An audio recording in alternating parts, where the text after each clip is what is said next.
I had no idea this was a word, and I'm so excited it is. I said Jack and the Beanstalk, and then we read it. It says, naturalist herborizing in the countryside.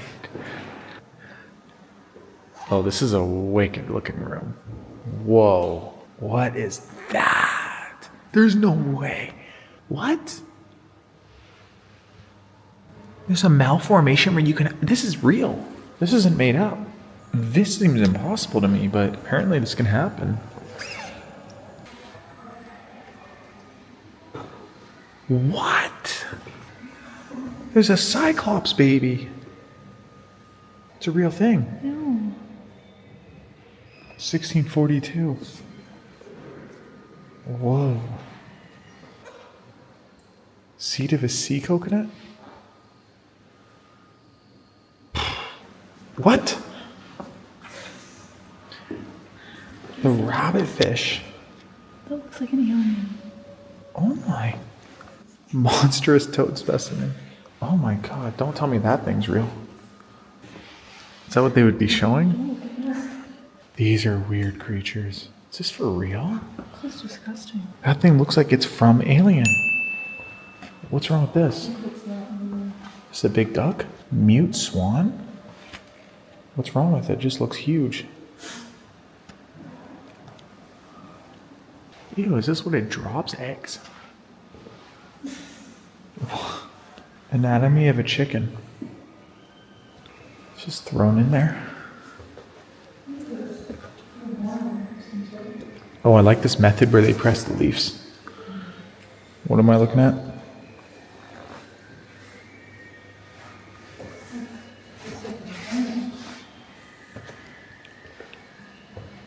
Is that a unicorn? Unicorn. Maybe it's one of those walrus things from the north. What are those called? Norwalks or? Norwal. So that snake's actually, I guess, real and liquid. 1758? I don't know. Vipera commune, poisonous snake. What's this? Vase for the Therac. It's a Therac. This is... What did we stumble into? Random museum we came into in the university, and this is what we ended up with. I couldn't be happier. Whoa. This is something else.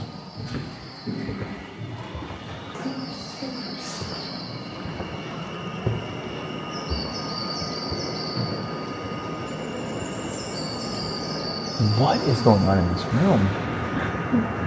These people look as fascinated as us. Look.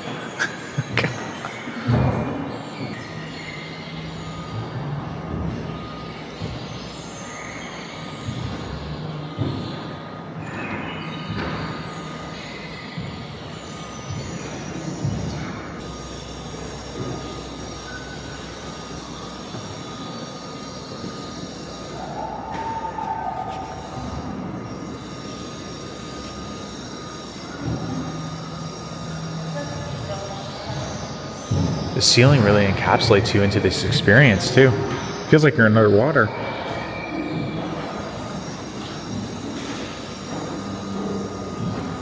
This looks like something you would see in a crystal shop.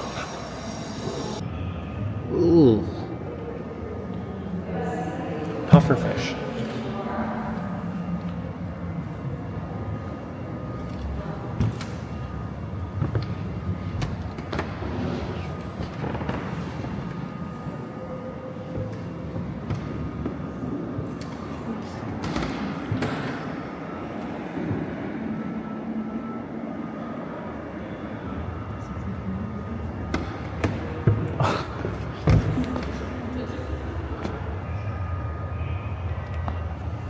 You see the hooves? Moose! Hey!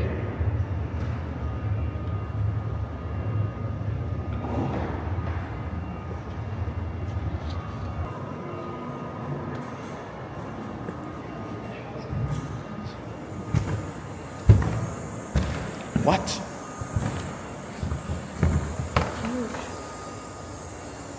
That's the biggest turtle I've ever seen. That's a real turtle shell.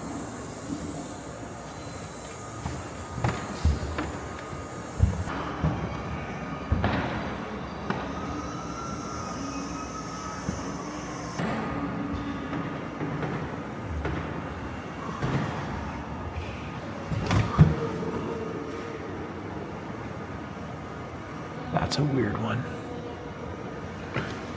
In this room, the story goes that Aldrovandi was the first to realize that the images faithful to the original could be used as indispensable study and communication tools. So he had, over a 50-year period, artists create exact commissionings of the creatures and plants that they were finding. It says he amassed, over those 50 years, 2 lifetimes, 7,000 watercolor plates. And he had them forego any artistic detail outside of what exactly they're seeing, and then to engrave those. So this became indispensable use for scientific study until the arrival of photography. Well, here's something interesting. Here's some of those plates, okay? See different plants and species, fish, snakes, monkeys. But then we start getting a little strange. Looks like almost a phoenix on that one. What's that one? Looks like half horse and fish. A 6-armed man. Right beside animals you recognize. So what are they depicting here? They're trying to depict what they see as accurately as possible. What are they seeing? What are these? That's what I want to know. This thing's so big it's picking up a lizard. That phoenix one, I can't get over it. That looks like a dragon thing sitting cross-legged like it's meditating.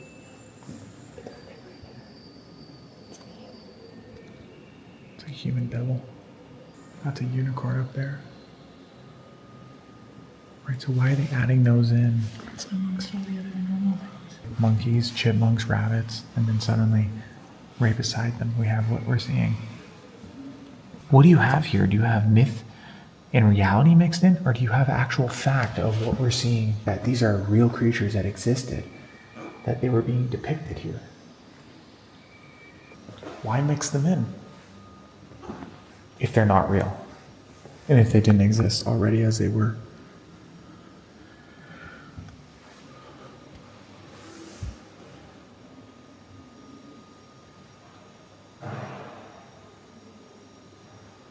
Wow.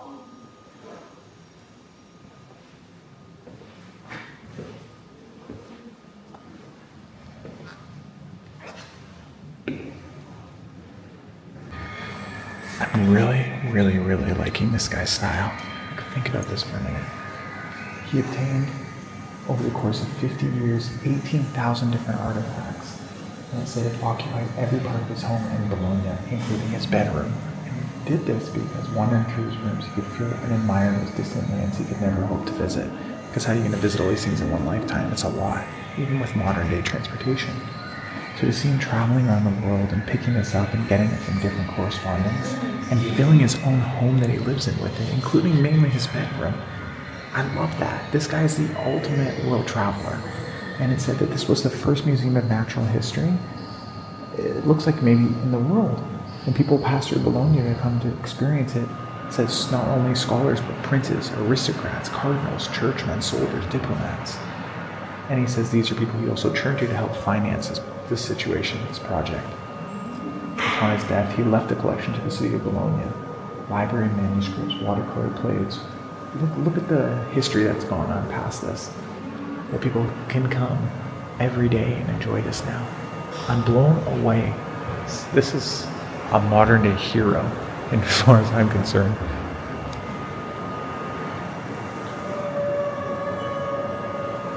And this room is the best one. I love this. This is the craziest room in the museum I've ever seen. I actually feel like I'm underwater. Part of this process I'm admiring the most is imagining that this man had this all around his home and that he could come at any point and look at any of these specific pieces and have a deep meditation and contemplation about the creature. Like, look at this crazy thing. Imagine you have that in your bathroom and you're looking at it and thinking about it and getting to contemplate on it. Or, you have this in your living room.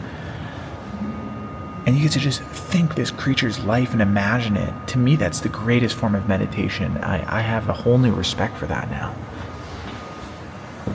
Think about it for yourself. Imagine having pieces like these in your home that you get to think of the life and what it represents as creature in God's playbook of creatures and nature. Imagine seeing these creatures in real life.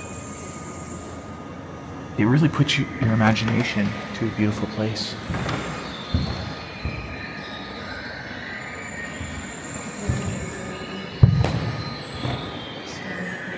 Okay. Even look at the commemorations that they would make for you. What? What?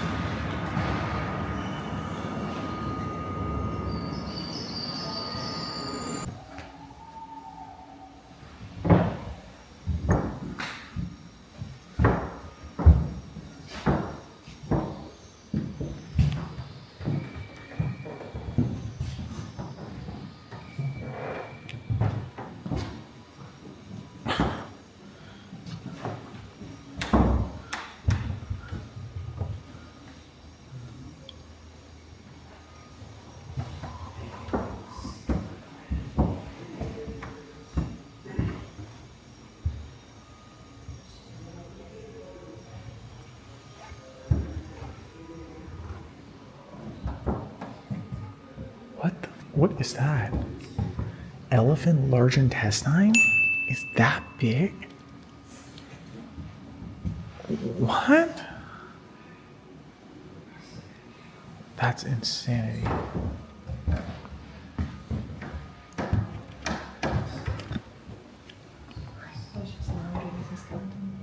Bowhead whale.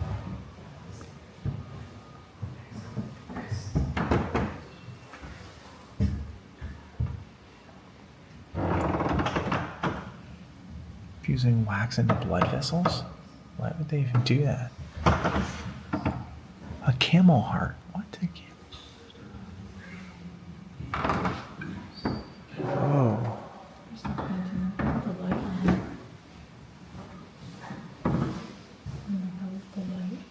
I know. See the two towers in the distance? Mushrooms. Porcini. Amanita. You have to tell me twice. Wow, that thing looks like it's gonna attack you. I'm still pretty shook about this arc discharger. Like, what does that do? An electrostatic machine? And again, with the ceiling.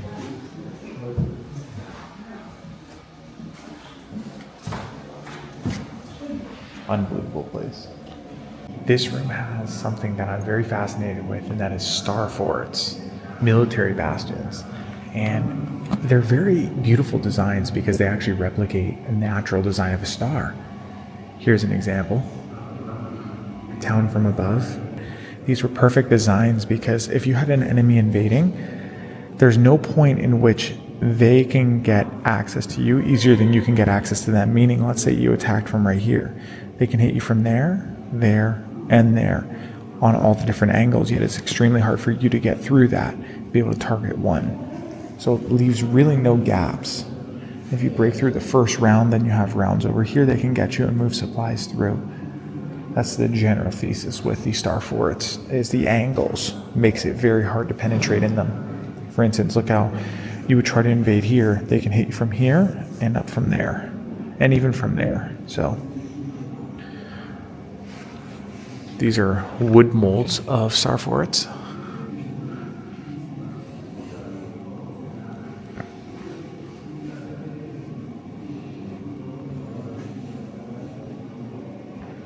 Sometimes they're half stars, like the situation here.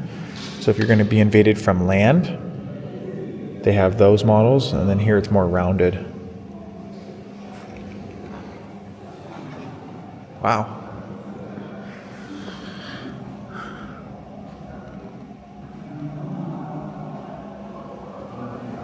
That's cool. You get supplies underneath and through. Wow.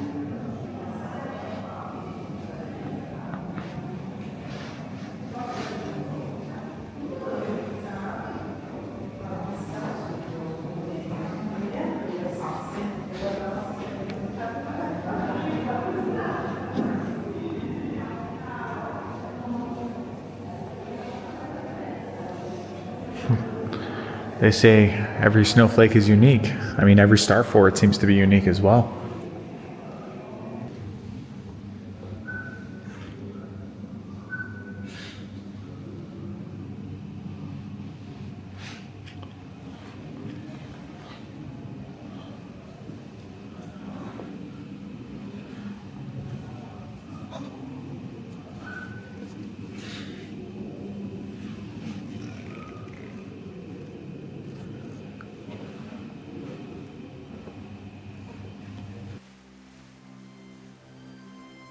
I find it absolutely awe-inspiring what our ancestors have achieved.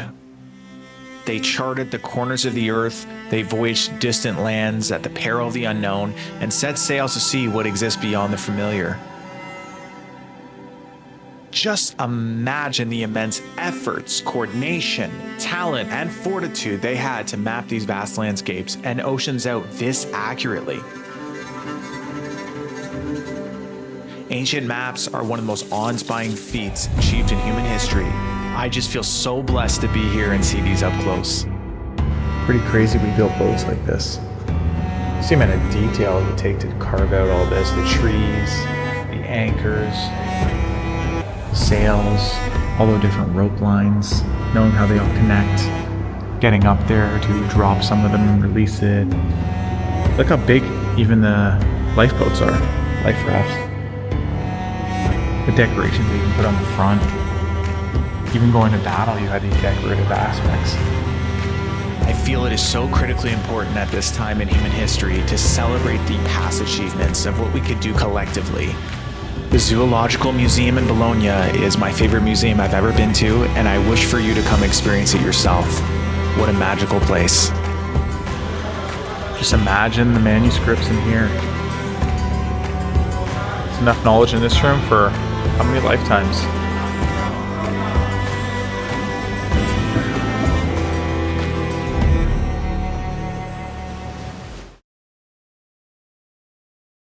This is now after we went to our natural science museum. We're at a natural science museum of its own right, the Prosciuttiera.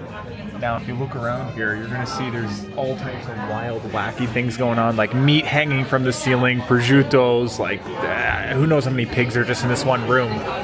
And we came here the other day, and funny, we sat over there, and if you notice carefully, underneath the porks, there's these little cups attached, because I think some of the porks drip over time. And I kind of felt weird sitting underneath it, so you're having it protected. It's not going to drip on your head, but just the thought it's dripping in the first place is crazy. But I'll tell you this, it was the very best tomato soup I've ever eaten. So I couldn't say no to it when I thought about a meal today. It's kind of rainy out. It feels like the exact perfect thing.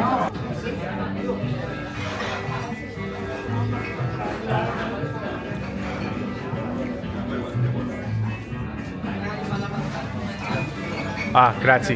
Thank you. That was nice of them. They gave us some free olives. The option was anything we want, and I said olives.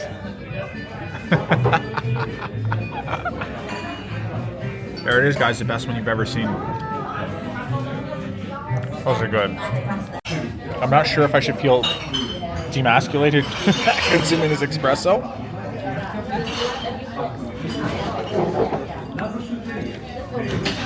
And the sugar is pink. I don't know what I'm dealing with here. I'm assuming that would be sugar for the coffee, right? How was it today? I want to see it.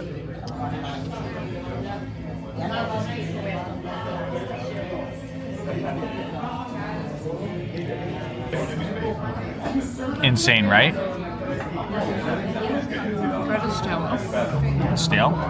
Hard bread, okay.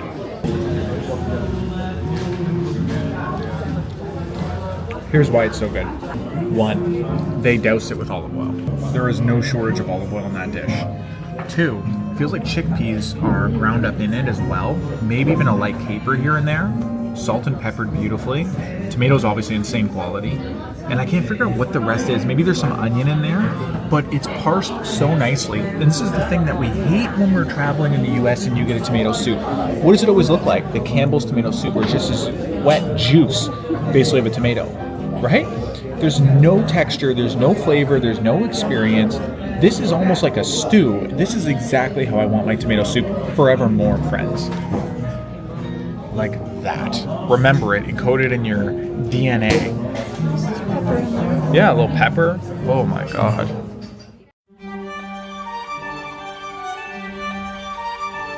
There's that fresh one. Oh my god.